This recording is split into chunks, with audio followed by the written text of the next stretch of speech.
Of all the 300 or more villages in Champagne, there's none more fascinating than Rilly-la-Montagne, where, thanks to the railway, which still runs through the village to this day, the early champagne makers could easily dispatch their wines and develop their sales. Today, one of the village's leading champagne companies is Champagne Roger Monceau. Bonjour, bienvenue au Champagne Roger Monceau. On voit mon village, Rilly-la-Montagne, au loin, là, à 10 km de Reims environ. Alors ici on se retrouve sur un lieu-dit qui s'appelle les Grosses Bornes. Alors les Grosses Bornes, en fait, c'est une parcelle de vigne qui vient de l'arrière-grand-père, Edmond Monceau, qui était lui principalement chef de cave.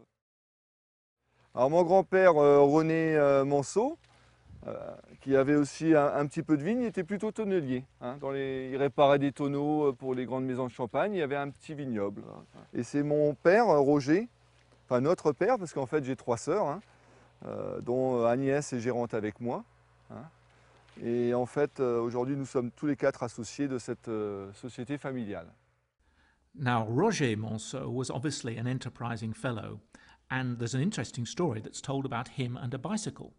En 1947, Roger, fils de René et petit-fils de Edmond, qui passait son certificat d'études, son papa René lui a donné le choix que s'il avait son certificat d'études, il aurait une vigne ou un vélo.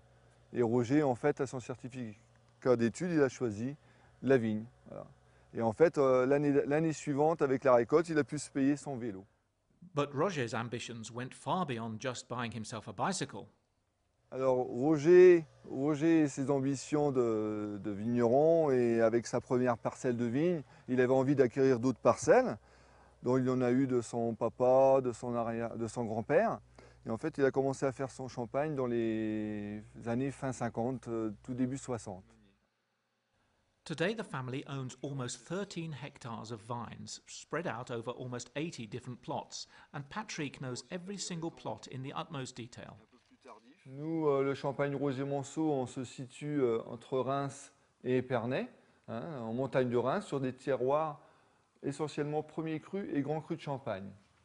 Alors ici, en fait, on se trouve dans un lieu-dit qui s'appelle les Crayères, uniquement en chardonnay, pour notre part. Parce que c'est des sols qui s'y prêtent bien. Crayères veut dire craie. On voit bien des remontées de calcaire, de craie. Cette craie, c'est vraiment de la craie, c'est même pas de la pierre, comme de la craie pour écrire au tableau, comme à l'école dans le temps, en fait. De plus en plus en enherbe. En enherbe, c'est pour l'érosion. Voilà, pour retravailler le sol, pour éviter les herbicides. Each individual plot brings something different to the Monceau champagnes. On le voit par la grosseur de son socle, l'âge de la vigne, là, cette parcelle a 45 ans. Ça, c'est le lieu-dit l'écumine. On s'en sert principalement pour élaborer nos champagnes rosés et nos millésimes, parce que dit vieille vigne dit un peu moins de rendement. Puis ça donne aussi des raisins avec une maturité un peu plus importante. Alors pour le champagne rosé, c'est vrai qu'avec des raisins de vieille vigne, pour la coloration, avec la pellicule, la macération pelliculaire, en fait, et puis au niveau des arômes, on aura un peu plus de côté fraise, framboise, cassis. Voilà. With 80 different plots of vines to choose from, Patrick can blend champagnes of exceptional complexity. C'est vrai que pour élaborer nos champagnes de producteurs, on a quand même un certain nombre de cuves. On a près de 40 cuves de volumes différents. Et cela est très important pour notre vignoble qui est très morcelé, où il y a quand même 80 parcelles, pour commencer à construire nos assemblages.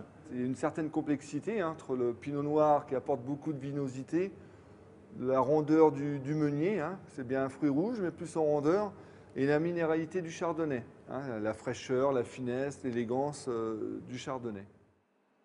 Patrick is always busy developing new champagnes for the future. Alors depuis quelques années, on a réintroduit le fût, parce que c'était aussi un peu en hommage à mon grand-père René, qui était tonnelier, qui était passionné du bois. avec la première fermentation dans la barrique, hein, et puis un vieillissement sur lie fine pendant 10 mois. Voilà. Et pour la commercialisation, aujourd'hui on ne les commercialise pas encore, hein, ce sera dans 2 ans, parce que on veut un vieillissement de 8 ans minimum. For anyone lucky enough to travel to Champagne, a visit to Champagne-Monceau is an opportunity not to be missed. Comme je pense Patrick, tu as dû l'expliquer, donc je suis Agnès, co-gérante avec lui au Champagne Roger Manceau, à Rilly-la-Montagne. Je m'occupe, moi, plus particulièrement donc, de toute la partie administrative, commerciale, accueil client, accueil téléphone. Vous pouvez, il n'y a pas de problème. Voilà. À leur disposition. Écoutez, je vous remercie, monsieur Charbonnier. Une bonne journée, au plaisir. Au revoir, monsieur. C'est monsieur Charbonnier pour un Jéroboam. J'adore être au contact de mes clients, leur parler, il y a une intimité qui se crée. Et le jour où ils viennent ici visiter les caves, on met enfin un visage sur une voix et c'est fort agréable. J'ai un lien vraiment avec le monde. Donc j'accueille ici le client, je fais des visites de caves. Donc là, on peut voir le Bacchus, hein, donc, qui est l'emblème du village, ici à Rilly-la-Montagne, dont on a fêté les 100 ans en 1998. C'était la fête ici au village. Hein. Tous les vignerons champenois de Rilly ouvraient leurs portes pour accueillir donc, les visiteurs. Of course, the highlight of any visit is tasting the champagnes. Nous nous ferons un plaisir, Patrick et moi-même, de vous faire une visite de cave, ainsi que découvrir toutes nos différentes cuvées du champagne Roger Manceau, qui va du brut sans année au rosé, ainsi qu'un millésime. Il est bien.